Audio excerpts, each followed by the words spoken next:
tafsiri yangu, ningeomba Mangungu na kuomba Mangungu, hii natoa kauli hii nikiwa kwa mamlaka ya kibali cha Mungu atonipa cha malaika.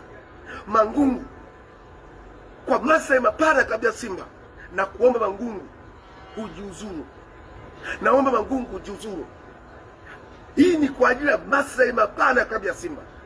Otherwise, angalia unapofedheka, angalia unapofedheshwa. Mangungu, mimi nakushauri na kuomba kwa mamlaka niliyokuwa naye, jiuzuru kwa ajili ya kupisha na kwa maslahi mapana kabla Simba. Usipojiuzuru, basi watu wanakuona wewe ndio msela wa mbele unaangamiza kabla Simba. Kama Simba haikupi faida, unang'ang'ania nini? Mangungu, mwenyekiti wetu, naomba utupishe. Hiyo kwa faida yako. Nafikiri tumeelewana vizuri.